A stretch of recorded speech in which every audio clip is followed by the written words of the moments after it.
I mean, it's But hold on. But part of this also is justice. Right. Right. I agree with that. Well, part of it is, and here's the it's thing, violent right? justice. It is violent justice, and it's easier for us to be nonviolent in a society that actually has strict laws and repercussions for those laws. Sure. Welcome to Classical Etc. You're in the studio with Memoria Press. Hello, and welcome to another episode of Classical Etc. Look at the camera. Oh, yeah. Paul's got new accountability. Someone called him out on not looking at the camera. So he's going to work on that. I'm over here sitting on the side. I'm supposed to be looking at Dan and the rest of you all. Not when she's doing her introduction. That's right. She's talking to the audience. Yeah, she is. I'm not. Okay. All right. We're glad you're with us. We've got Paul, obviously, Tanya, and returning guest, Dr. Dan Scheffler. Dan, glad to have you back. Glad to be here. Yeah, Dan, you serve with the Memoria College team. You teach classes. That's you right. write for Meliora, the magazine. You teach at the high school level. That's right. What else? What am I leaving out? I teach primarily teaching for Memoria College, the philosophy classes. But I teach Latin for the online academy, edit Meliora, the journal, and write for Classical Teacher from time to time. And you speak. And I go around the conventions. country and speak for all the press things and try to get people to do more Latin, do more Greek, That's right. read this literature. And speaking of excited about Greek, that's one of the reasons we are so happy to have you, because we've got a Greek forward book that we're discussing today. And One of my all-time favorites. I know. It's going to be wonderful. Well, before we get into it, what are we reading in the thick of conference planning? Who has time for that? But I'm getting a few pages in. I just got back from my lunch break. Read a little bit. Are you still reading Elizabeth Strout? Yeah, I'm going to finish it. Okay, I'm about a third through. Just by coincidence, Yeah. this morning, the podcast that I listened to, it's two British ladies that just chat back and forth, and they interviewed her. What was she like? It was wonderful. I didn't realize she wrote all of Kitteridge, and I read that, and I did that character to me, I did not like at all. But I did feel like she was such a believable character that I was free to dislike her. You know, like it's a character you don't like, but so well done that there's a reason you don't like her, and it made me interested in the book that you're reading. Well, you can. I'm about a third through. I'll probably finish it by the end of the week but or I so. I don't know. But I want to know how it ends. I want it to end happy. It's about a teacher. It's it's more or less. There's no chapters. It's just. Oh, I hate not having chapters. Yeah, you never know where to stop. But that almost kind of makes it easy to stop because there is no start. There's no. Oh no, but I like to think. Well, I'll read these next 5 pages before I fall asleep. It's pretty short too. It's digestible. It is sad. It's more. It's not a bunch of non sequiturs, but it's just a string of events that are. You get the interpretation of Artie, the main character's personal world, as he's moving through his adulthood. And it's sad. There's some really dark themes, but it's not been dark enough for me to put it down. And she does a really good job with the inner world of an adult with regret and hope and all. I think you'd all kinds enjoy of this things. interview Really? since you're reading her. Yes, Okay. I'll send you the link if I can, Sure. if I can figure out how. But it's probably not for everybody, but it hasn't been rough enough for me to put it down. So we'll see. She is a Pulitzer winner, though. This book did. Oh, that Yeah, particular it's this book. Oh, I thought that book just came out. It did. It's new. And she's already run the one. That's what the cover of mine okay. is my car. Anyway, Okay. what about everybody else? What are we reading? I'm reading Notes from Underground by Dostoevsky, the Pavir translation. Do you like it? Pavir and I can And never his remember. wife, And his wife. who is Who has Russian. a Russian name, and I don't know. I can't pronounce it. As I'm reading it, I'm sitting here going, well, I'm reading it for Margin Notes, right? Our other show. Mhm. And as I'm reading it, I'm like, this is like a literary philosophical treatise of what's going on in Dr. Jekyll and Mr. Hyde. So people might think that we actually intended that. We did not. It's just we came up with a list of books we wanted to read, and sort of the struggle between the good and the bad that's within man. The section so far that I've read of Notes from Underground, that's what's going on there. Which I feel like Dostoevsky deals with all the time anyway. It's just like a Dostoevsky theme. Yes, yes. So that's what I'm working struggle. I'm reading The Labors of Hercules, which Bonnie Graham sent me, one of our Latin scholars and supporters. And I got through like four of the labors. So it's Hercule Poirot, who is getting ready to retire, and he's decided to do 12 labors of. At the beginning, he's mourning the fact that he doesn't have a classical education, so he goes back and reads mythology, and decides, oh, this Hercules, that's like me. So he's picking 12 cases that mirror the 12 myths or the 12 stories of Hercules' 12 labors. Right? Yes. Okay, that's what Agatha Christie. Did she wrote this? Yes, she did. And I don't know if I've read it before or not, but it is good. I love Agatha Christie, so this is just wonderful to me. But then I had to put it down because I felt like I should reread the Odyssey. So, but you could put it down because it's like short stories because it is 12 stories, 12 labors. Yeah, that's fun. Sounds delightful. Ian? I mentioned last time that I'm working through the mammoth biography of Winston Churchill, The Last Lion. So I won't say anything about that again. But obviously I'm still in that, and I will be for a little while. But I've been doing a deep dive on Latin poetry over the last couple of weeks, and I'm really working on Horace's odes. So slowly trying to do my own translations and work through the Latin. I bet that's rewarding. Very rewarding, very rewarding. He is the king, in my mind, of lyric poetry as opposed to narrative storytelling poetry, but that tradition of just creating a single beautiful image or setting a little scene with a few people maybe, or just directly addressing one person and creating a very delicate mood in a few lines. Where is Horace on the timeline? He's an Augustan poet, so he's contemporary with Virgil and Ovid. Okay. And another one that was sort of sponsored by the Augustan court. Good to hear. Well, one more thing to add to what we're reading. We have new reading that's coming. We got a package today, Tanya and I did, from a listener who sent us, I don't know if we have the same book, but she sent us an email and she said, I'm going to send you a book. Oh. It's for both of us. And watch me not be able to open it. Oh, no. Oh, no. Does we anyone needed have a pocket knife? scissors. Oh, he always has a pocket knife. Be prepared. Bringing is out what I weapons say. on When the you podcast get on an airplane, do you make sure you don't have it with you? Yes, actually, the thing I'm more concerned about is possible hunting rounds in my bags. I think they would understand a pocket knife more than that. Ooh. When the day comes, Gabrielle. Fresh, Meyer. creative premise. The drama builds with each page. I've never heard of this and never seen it. Oh, and it's book 1. I love a series. How will she choose, knowing all she must sacrifice? Well, I'm in. This is 1914, Gilded Age. Let's see if there's a note. Oh, wait. She lives one life in 1774, colonial Williamsburg, and the other in 1914, Gilded Age. You New got York a reincarnation City. book. When she Or falls is it time asleep travel? in one life, she wakes up in the other. It's Oh, you Reverend got a Winkle. letter. Yes, let's and it's see. handwritten, which I love. Oh, and some bookmarks. Oh, it's from Jessica in Indianapolis. Well, we'll have to read this together, Tanya. Nice. Aren't these bookmarks pretty too? I hope you enjoy this book. It's a fun, entertaining read. I love it for that purpose. Well, that's Well, what I we can't need in wait. the summer. And Thank you bookmarks. so much, Jessica. Thank you, Jessica. And it's beautiful. We will isn't it? report back. Find It a is. cabana somewhere and by poolside and Yeah. crack that. And you know And that it feels kinda, good. I get like a matte finish. I'm just going to say Difference. that, the other people on the show would also appreciate a book. Didn't you get a tie? I did get a tie. Okay. All right. He gets clothing. That's We right. get books. That's right. We get the good end of the deal. on that. Okay. Now we have to fight over who gets it first. You should take it first because when I finish a book, it looks like this. Kind of ratty. And when you finish yeah. a book, it looks like it hasn't been touched. Be pristine. So that one this that I is gave your you. Odyssey. Look at that. Spine not even broken.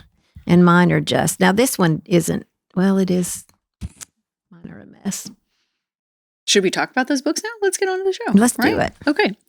Well, today Thank you. we are tackling one of the greatest mountains in literature, Homer's Odyssey. And there's a reason we're doing it now. You might have heard that Christopher Nolan is about to release his movie adaptation of the Odyssey, and I think about half of Hollywood is in this movie. The list of stars is quite long. I haven't even. It's remarkable who he got to do this movie. When it comes to translations of the Odyssey, you probably know that there are many. Across the table, we've read several, and from what I could tell in interviews, Nolan said that he was influenced by a couple different translations when he made the film. We haven't seen it, so we don't know. But we thought we'd talk about it. So we're going to have some comparisons of the translations, but I thought we could start with the story, the structure of it, and then maybe some of our takeaways and opinions. If anybody is a little dusty on the themes in the Odyssey or the facts, I wanted to clip off a few of those, and then you guys just let me know what I missed. It's a poem, originally meant to be sung, and it was written in Greek, roughly 7th, 8th century. It's a sequel to the Iliad. The Trojan War is over, and it's the story of Odysseus, the Greek captain trying to get home after the war back to the island of Ithaca. And his journey takes 10 years. It's full of monsters, shipwrecks, gods, temptations. I'm leaving out a lot there. But it's also a domestic story because his wife Penelope is at home fighting off the suitors who have tried to take over. And she's with her son, Telemachus, who's trying to hold down the fort. She's trying to survive, and he's growing up fatherless. So it's also sort of a coming-of-age story, I think, for him. But what did I leave out? That Anything was big? very succinct. Okay. Well, was there's a very lot to good. get in there. Succinct. Okay. Yeah. Mhm. Okay. But of course, we could talk about all the details in there for 2 I know. hours. There's I so know. much to cover. I like that the way it's written, like a story within a story. Yeah. It's kind of like, in the Bible where Moses is getting ready to die and he gives the whole history of the Old Testament to his people before he dies. And then Paul does the same thing several times. You get this whole summary. Yeah. And I feel like that's what happens here, where Odysseus within the story then tells his story, and you get the whole history, including all of the gods and all of the, like, Sisyphus and all of those stories then are referenced within this one story of him trying to get home. Yeah. I think it's just I think brilliant. it's probably worth commenting that, in English, when we say that something is an Odyssey, we mean that it's a journey. But the journey part of the Odyssey is comparatively small. It's really right. just the story within the story that Tanya was just talking about. And in terms of the bulk of the text, it's really just that middle chunk. Right. But before that, you have chapters about Telemachus. Yeah, it doesn't and even after start that, with Odysseus. It's about the homecoming and dealing with the suitors and Penelope and that whole drama. And really, that's the meat of the story, is the situation at home. Right. Well, I mean, to the point where we're talking about movies, right? Movie adaptations of this. Like, there's a recent one that came out called The Return, I think, which purely is about that last section. It's purely, it starts with Odysseus walking back into his home. And it's only that the conflict between, like, Eurycleia finding out who he is, Telemachus finding out who he is, and then him taking his home back over from the suitors. Yeah. Interesting. Yeah, that's a good. They're very clear. Sections of the book that are totally divisions. Yeah. And it's probably worth pointing out that there's sort of two key dramatic tensions that are driving the story forward. The first, most obvious, is this hero trying to get home, right? And the Greek word for that is nostos. It's a homecoming journey. We get nostalgia from that, is from nostos plus pain, right? So there's this longing to come home, and we want to see this guy come home through all these trials. But the other side of it is this domestic tension of, can he come back and find a faithful wife? Can he deal with the suitors when he comes home? And that's set in contrast to Agamemnon. Many people will know the story from the Agamemnon, the famous play. But when Agamemnon came home, he did not come home to a faithful wife. He came home to someone who had usurped his throne, and he's murdered in the bathtub, right? And can I stop you there? Because I am confused about that. So in the play, Clytemnestra is the one who kills him in the bathtub, right? Mm-hmm. But in the Odyssey, it's her lover. yes, It's almost- yeah. Okay. I thought, what if Yeah. I missed There's here? different versions of these Okay. common stories, right? Okay. And it's important to note that Homer didn't like make up these characters or these myths. These were common tales that had multiple versions. Which really makes the point that you really need to study these stories and mythology before you read this, and it'll be so much richer. But also, I want to go back to Dan's point about you have Agamemnon's story and you have Odysseus. This tension of can he come back to the home that he left, right? And sort of as he left it. And at the beginning of the Odyssey, like we are told the story of Agamemnon, like it's within the first couple of books, Right. And it's constantly repeated, Yeah. that contrast and that reference. and yeah. so And Telemachus is contrasted with Orestes. yeah. So for your first read, you don't really know what's going to happen, right? Like you're hopeful that that's going to happen, but you also see all the pressures on Penelope. That she's tried to come up with ways to just extend the time before she has to make a decision, but the suitors are finding that out. They're putting pressure on her. She's about to be penniless because they keep eating all her food. There's Well, and Telemachus is, trying to become a man, and he's in this situation where he's got all these suitors. I mean, I really feel for him because he's in a bad, because he was a child when his father left, and now he's grown up, and he feels like he should be the man, but it's hard for him to do, I think, when he goes off on that journey. Well, and that demand of grow up, become a man, don't be a little boy anymore. That's repeated in 4 or 5 different speeches throughout the story. That's very put front and center. But his mother knows the dangers, right? He leaves to go in search of his father without telling his mother, and gets Eurycleia to promise that she won't tell his mother because he doesn't want her worried, because she knows the suitors will try to kill him if he's in a vulnerable position, right? Like that's the challenge of him becoming a man, is that he's risking everything to make that transition from boy to man, Right. and he could get killed for it. And his journey is almost a mirror image of Odysseus's journey. He has to go out, leaving home, to go find his father. His father's trying to come home. He's going forward to an unknown future. Odysseus's story is starting from the end. We know that he's already survived, and then he's recounting backwards. So it's there, and then they're meeting in the middle. It's a very interesting architecture to the narrative.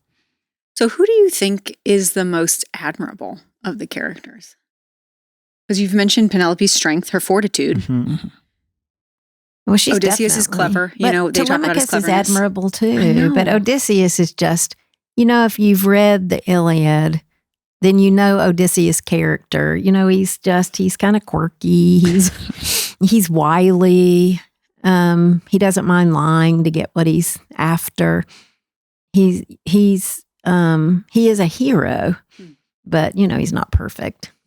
Yeah. Well, and I think I read this story sometime. It was sometime in my youth. I don't remember when, but as a young man, obviously the idea of Odysseus coming home and being able to shoot that arrow through the 12 axes and then turn around and kill all the suitors, like he was my hero. Yes. Oh yeah. And that sticks with you, right? Like when you read a story, I think, or hear a story as a young person and you identify with that, like as you get older, your perspective can change, but you always still like that ideal has stuck with me. The ever end, since because the the end end. is can be kind of problematic. What do we think about the end? Is it promoting revenge?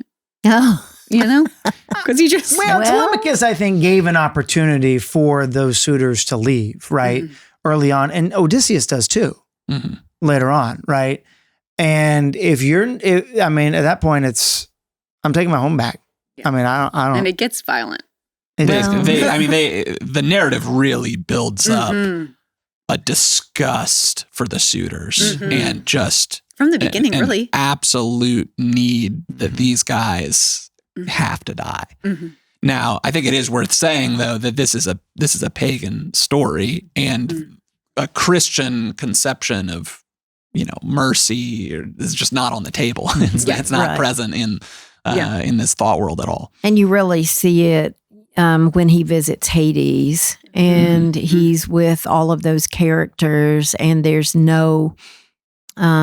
obviously no redemption there. It becomes very pagan at that point, when he visits Agamemnon and he sees his mother and all Achilles, who again is typical. Achilles is not my favorite character, but when I read that, I thought this, here we are again with Achilles. He's wanting to know about, once he finds out that his son was a great hero, then he goes running off just thrilled that his son's a hero. It's still all about pride with him. And, although famously, he says the exact opposite in the Odyssey compared to what he says in the Iliad.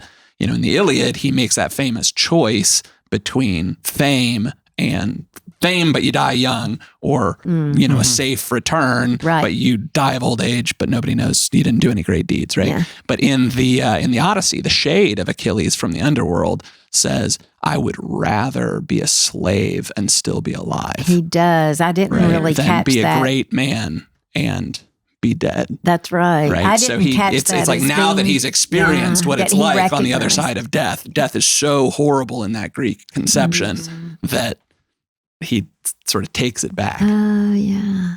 I totally missed that altogether. That I do remember now in the Iliad where he does choose. He chooses a young, heroic death. But it's like, come back on your shield. Right. That was just your question was whether it's promoting revenge, but it's promoting revenge, it's promoting war. I mean, it's hold on. But part of this also is justice, right?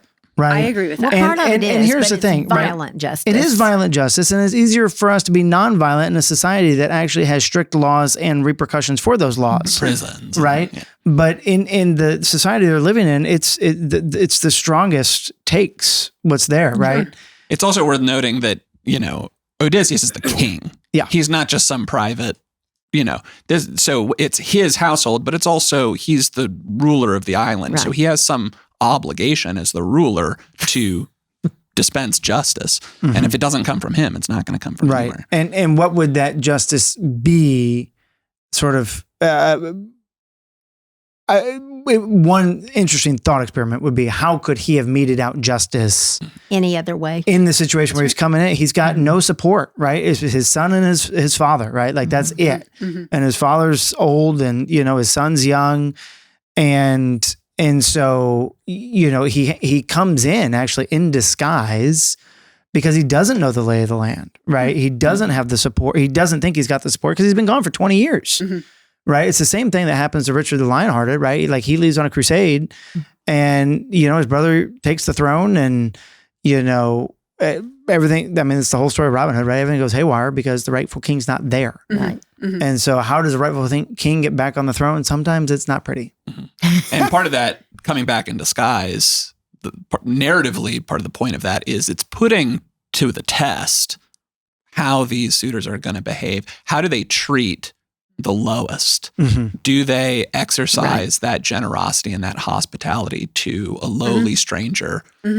Right? Well, obviously they're not going to, because the way they treated his wife was not ideal either. But hospitality is a big, it's a big essential theme. Theme, right? Because I mean, you see that from the very beginning with Telemachus going around and like, no, wait, you have to stay here for a week because we have to treat you right. you know. Well, then the same thing everywhere Odysseus goes, and they're giving him presents, and it's like you need to wait a day so that we can prepare the presents that we're going to give you.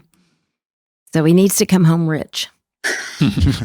So what is it then that we hope or work towards students taking away from this book? We do this, in 7th grade, 8th grade? We do it in 7th grade in our school, but in the regular homeschool curriculum, it's in the 8th.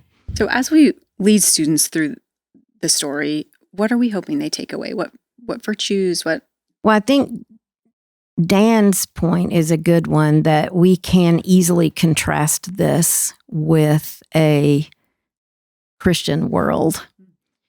So there is a lot of discussion about what a pagan world looked like. And so that is something that, that we've already brought up.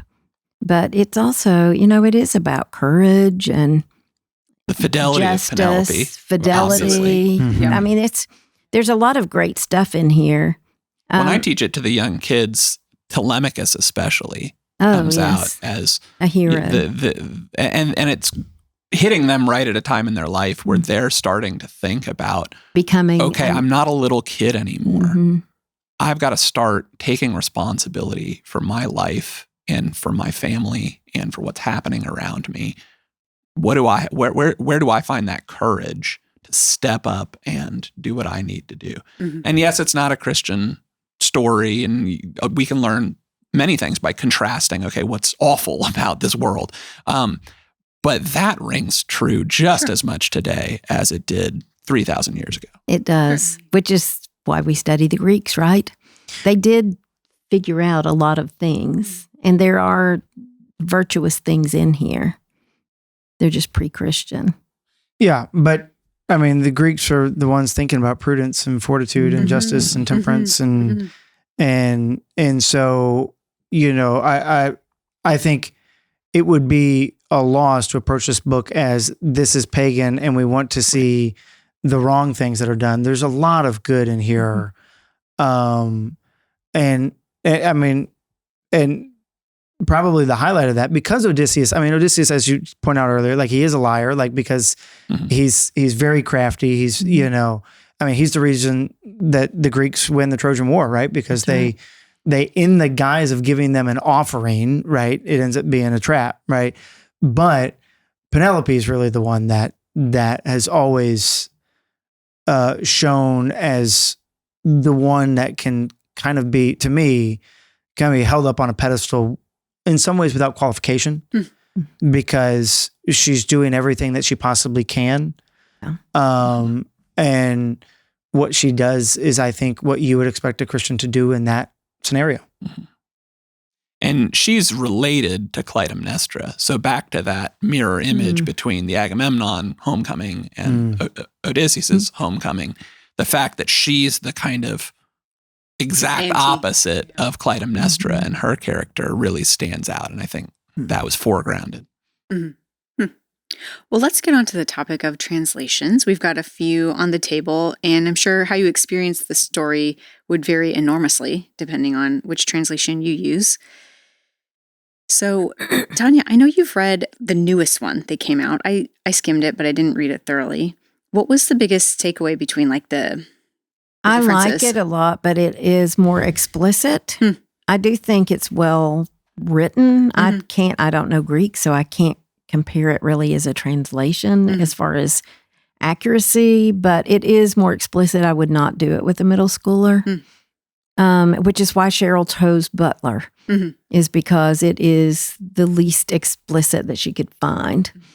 And the biggest difference between even Butler and Wilson's translation is Butler is written in prose, and Emily Wilson's is written in verse. That's right. I guess it's verse. It doesn't rhyme. Well, it's iambic pentameter, unrhyming iambic pentameter. So it's the form of Shakespeare. When I first read it, I read Fagles. I've tried to compare the two, and I do think these are very similar. This is quite different because hold on. You're saying Fagles and Wilson's are very similar. Yes. Butler's is different because it's prose. And so it's just a narrative story. So it isn't this is more of a direct translation, wouldn't you say, than the Butler. As the far as I Butler can is, tell, I he's didn't read turning all the it way into through a the story. Wilson translation. I only looked at passages that Mhm. Paul and Jessica I gave. started reading a book of Fagles and then a book of Wilson and a book of Fagles and a book of Wilson, and I finally figured out they were so close together. I just went to this one instead of going back and forth. I will say I was reading Butler's and Wilson's, and I actually found if my struggle in reading unrhymed verse or verse that does not lend itself to some form of rhythm. Right. Okay. Now I am a pentameter. Well, iambs is typically how we speak, right? So it's a natural form of speaking, but having the line breaks actually cuts up the concepts for me, as opposed to when it's written in a prose format where it's just flowing. That helps me just it helps it flow better for me. So when I was going back and forth between Butler and Wilson, I actually Wilson's vocabulary was easier for me to deal with because Butler's just older, but Butler's was easier for me to read almost from a layout perspective. So like with Wilson, I just intentionally did not allow any of the line breaks to stop me. See. And then I actually preferred reading Wilson's in that form. The line breaks don't bother me. I just keep reading. I guess. If there are line breaks, I feel like I ought to stop. That's the way poetry, generally speaking, works. And so, but I understand why that doesn't work in this case. I mean, you're translating and trying to translate from another language, poetical form in another language to a poetical form in English. It would be very difficult. Very difficult. And would you agree that all translation is an interpretation? Of course. It has to be. Right? It's impossible to create a one-to-one. Which is why we want our students to be able to read the original, because then they will get it, which we don't make it with Greek, but we do with Latin. With Greek, some of our students get some translation, but they would never. Not to that. They get a pretty good head start. Yeah. It's a head start. It will help them if they decide to go to college and take Greek. They will be ahead. A big head start. Yes. It's like Emily Wilson's first line is, "Tell me about a complicated man." And it's what in Greek, polytropos. Yeah, that many turned, literally. But of course, you can't translate it that way because that doesn't mean anything in English. Right. So exactly, many essays have been written about that one word, tropos, and how there is no exact English equivalent of that. So you have to make some kind of choice. Complicated does sound awfully modern, and I don't know, that suggests psychoanalysis or something to me, which surely isn't in Homer's mind. I remember how Butler opened, but I can check. I looked at her too. The very first line. Sing to me of the man, muse, the man of twists and turns, driven time and off, and again off course. Twists and turns. I like man of twists and turns. Yeah. Interesting. If a listener is going to pick up one translation, do you have a recommendation? If they're young, I would recommend Butler. Okay. I do think that was a wise choice because it's readable, non-explicit, and you can focus on the story. Right. But for adults, I prefer the verse, honestly. I just like to read it. I find it flows better for me. But as far as a translation, I mean, my kids, my oldest, he started out with Lattimore. I don't really know how that compares to these. I couldn't find our Lattimore at home. So, I mean, I don't know. I remember trying Lattimore when I was younger, and it was difficult for me then. I don't know as an adult what it would be. But that's an older translation, right? Like I think Lattimore's earlier 20th century. In comparison, Fagles is 96, what we got there, and then Wilson's is very recent. Yes. And so... And Martin likes Chapman. As in like... Yeah, that's a much older one. That's much older. Yeah. There's also Stanley Lombardo, which has a lot of modernisms in it. Well, Chapman, who wrote the poem on first looking at Chapman's Homer? There's a poem about the experience of reading Chapman's Homer. And I don't know who wrote that. Is that Keats, I think? It might be Keats. Yeah. Oh, that's fun. Yeah, I had to memorize that in high school. Oh, really? Mm-hmm. Don't remember any of it, but I do remember that the poem exists. Yeah, but Chapman's is very old. Yeah, but it was a landmark. I mean, it was. I mean, Keats had that experience because it was such a landmark translation, right? Mm-hmm. Any final encouragements for someone who's looking forward to seeing the movie? Would you say try to read the book first if you haven't? I can't imagine how they're going to do this. I know. It's a huge question mark in my mind. Yes, they could ruin it, or it could So the big question is, so now that Martin missed this whole thing, do we take Dan to the movie instead of Martin? Yeah. I'm game. Dan and Rose to the movies? With all of these sort of like classic stories, whether it's the Iliad, the Odyssey, I mean, even like the Count of Monte Cristo, and you sit in one of these epic stories, and somebody that tries to make that into a movie.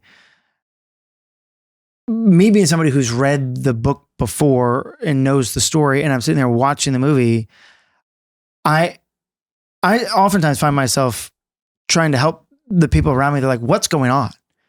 And I'm explaining because I think a lot of times movie makers will assume a general knowledge of the story. And so I would recommend that somebody's going to go watch it. Mm-hmm. It's at worst, it doesn't change your experience of the movie at all, but more than likely it's going to help your experience of the movie as long as you can put aside your critical side that's going to be like, does it match the book or not? Because you're going there for an experience of the story. And afterwards you can go, okay, I liked it or I didn't like it. But I do think knowing the story before you watch the movie is going to be helpful for understanding what's going on, because you can't encapsulate all of this in a way that explains it to a new person thoroughly. So they could cut it back, like I mentioned with Return. They cut it back to a very short period of time. But still, you've got the challenges of the names and the, and the gods. Yeah. That's my big worry. Is the depictions of the gods and the religious element in the play, because in so many movies, they just become Marvel superheroes. And it totally cuts out the numinous, the mysterious element of Greek religious life, right? The gods should be strange and otherworldly and terrifying and not just, CGI'd big people zipping around in the sky.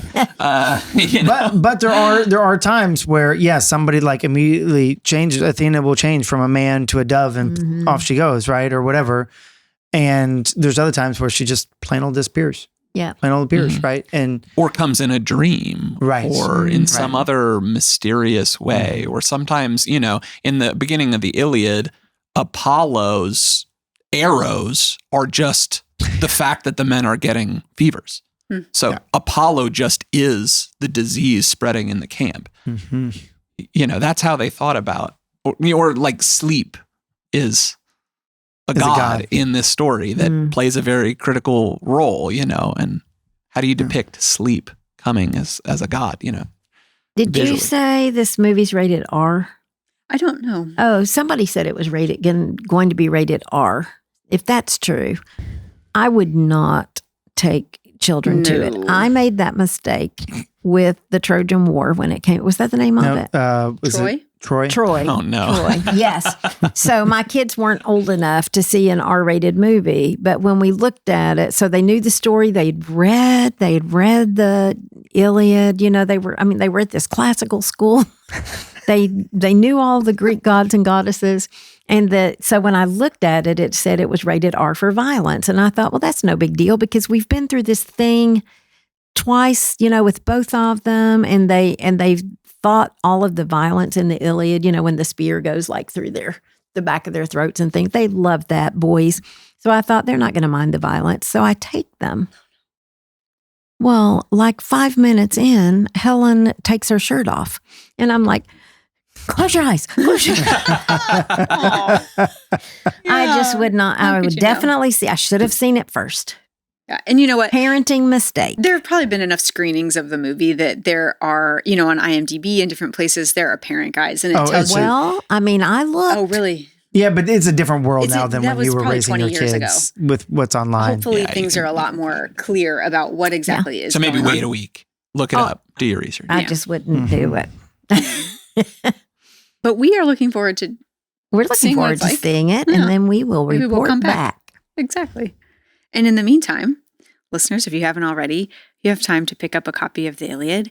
I like it on audiobook. The Odyssey. Oh, sorry. You're right. Read both, Yeah. though. Read They're both. both great. Yeah, that's right. Really, the Odyssey's better if you've read the Iliad. Yeah. And we look forward to hearing from you about what you think about the different translations. So let us know. We'll be back next time. Thanks for joining us today on Classical Etc. by Memoria Press. If you like what you heard, please like, subscribe, or share this episode or comment. We love to hear your questions and your comments.